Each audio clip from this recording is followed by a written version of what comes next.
So when you buy a $300 Datsun, you can expect to have to fix a lot of problems.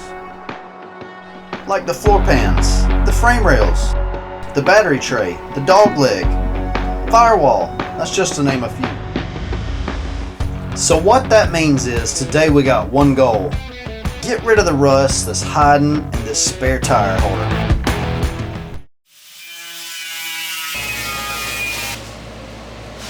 So next, I just had to drill out 52 spot welds. Yeah, I know it was 52 because I counted them. All 52 of them. I'm about to start drilling out all them spot welds. I think it's 52. I wanted to give you guys a realistic expectation of how long this would actually take, because when you watch it on YouTube, it'll be sped up, chopped up. It is now 12:39. So I will show you guys my watch when I get that out of the car. How long do you think it's going to take to do that? Let's go.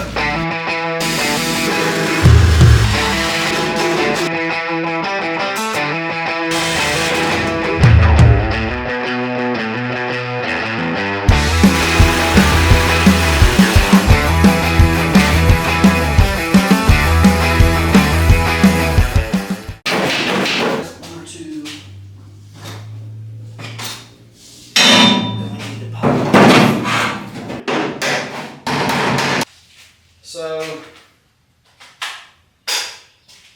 what's that old saying? The last 10% of the job takes 90% of the time. I can definitely vouch for that.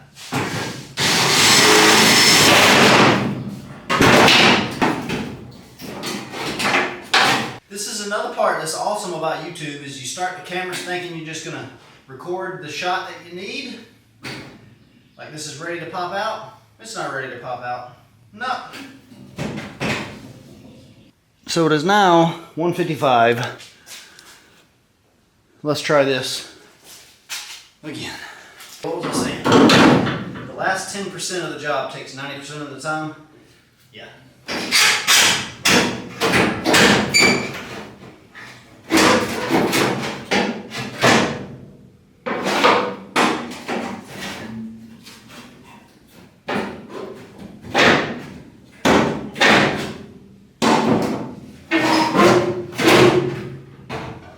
And voila!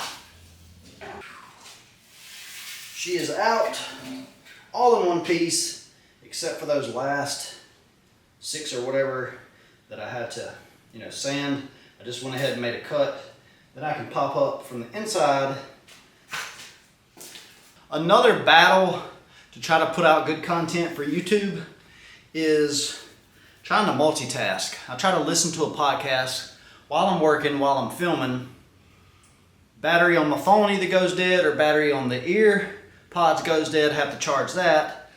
Make sure I'm hitting record. Then I realize I recorded it, but I recorded it over top of my air conditioner going, so then I stop, go turn the air conditioner off. Then I want to go film another section and realize I'm burning up now, I'm hot, so I gotta go turn the air conditioner back on.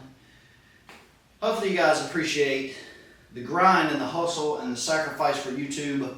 I know I didn't build this car in a week. I don't know how long this car is going to take us, but when you have ADHD, you have the best of intentions and you're just going and you get kicked in the nut. Next thing you know, I got a soccer ball and I'm in a field all by myself trying to play football. And then I realize it's not even football season, it's tennis. And we're not playing tennis. This ain't tennis. And you can't play tennis with a shovel. But you can play ping pong with a shovel. You can see there's maybe one spot, 2 spot, 3 kinda, and 4.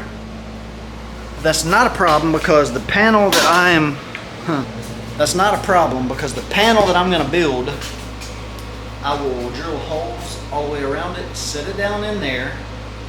I can spot weld from the top, and then those 3 little spots that I got a little big went through the metal below it.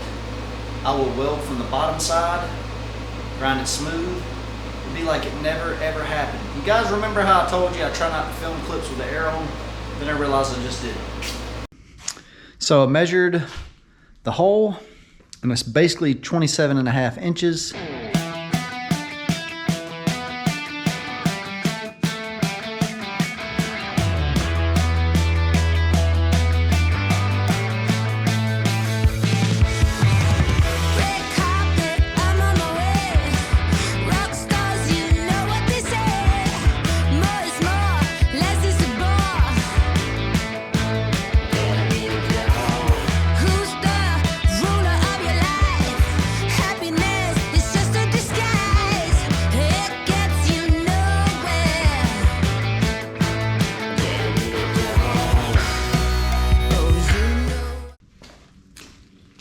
Check it, fitting nice. I got it marked T for top, little two little marks that get me close as far as left to right and all that. Now what I need to do is show you guys a tool that I feel like an idiot because I haven't already used this. I bought it a long time ago. As you can see, it's kind of dusty. It's been sitting over there on my shelf and I kind of forgot about him until just now. Ta-da! I'm excited to get to use this. So this right here is a set of Colecos. And if you guys are into fabrication or watched other fabrication channels, I'm sure you have already seen them. But basically how these work is you drill a little hole in whatever you're wanting to temporarily mount. We use the Coleco tool, spread that so that it closes them up, fit them through the hole. And then as I let off, it spreads back out. There's a really, really tough spring in here, and that locks them in place. And I mean, it's pretty well locked right there. So that is a Coleco. And then when you want to take it out, it's just as simple. Pop them out. So let's pop some holes in the piece, get it temporarily mounted in spot, then we can get with getting this on that.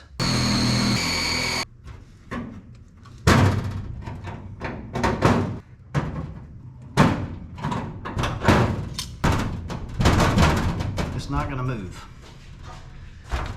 This is perfect, so we can get in here and lay out exactly how we want the pattern to look.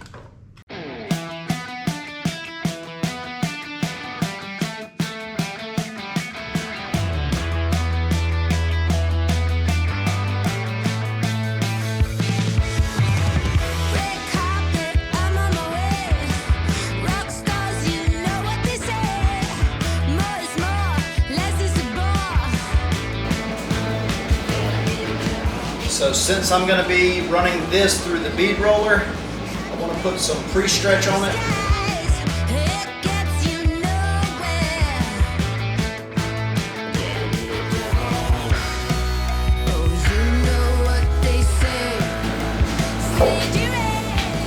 I'm building a Ninja Turtle shell.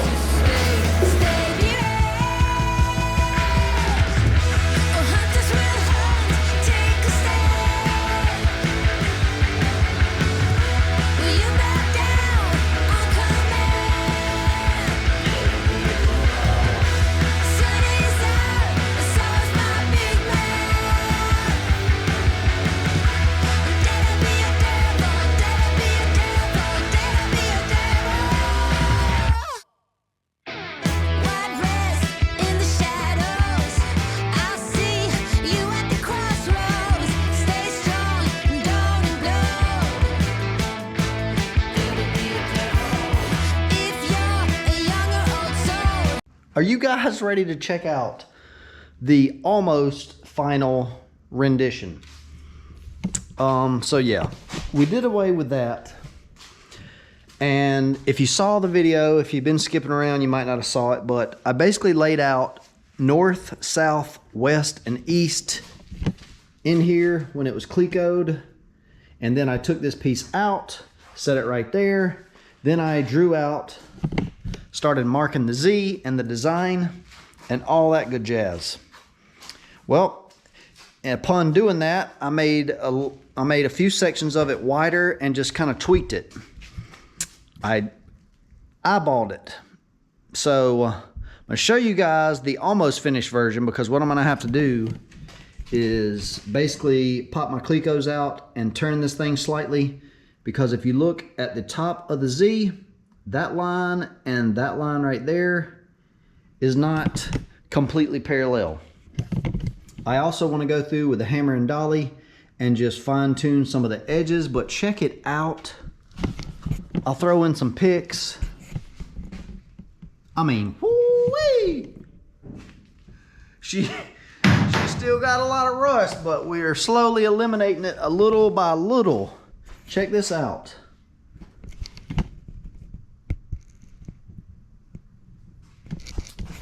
I like it.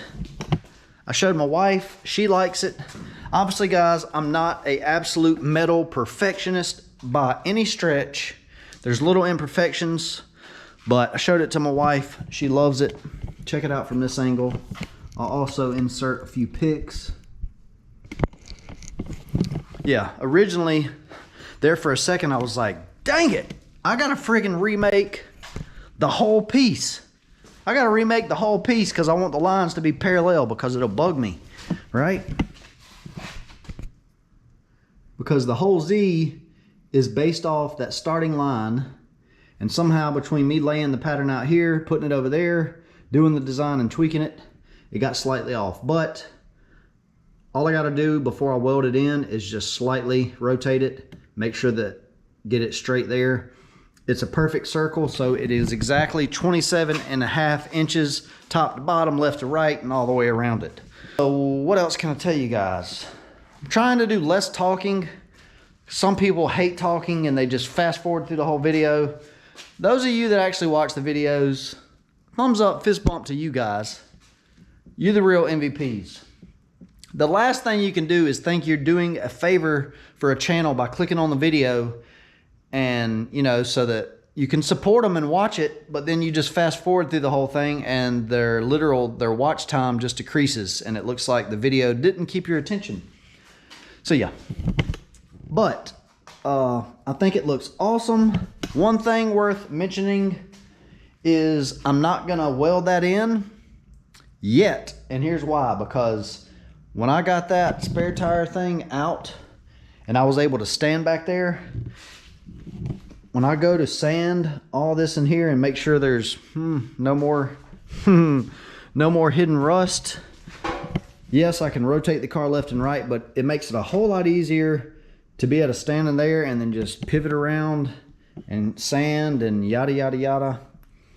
So yeah, so if you did enjoy the video and you're enjoying the progress, do me a favor and smash the like button. I can't promise you guys when the next video will be coming out. We got some family stuff coming up, some trips, camping. The kids are back in wrestling.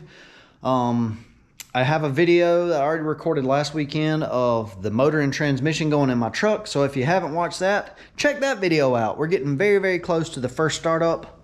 That's all the talking I'm doing. I'll see you guys in the next one. Dusty Mac is signing out. Peace out.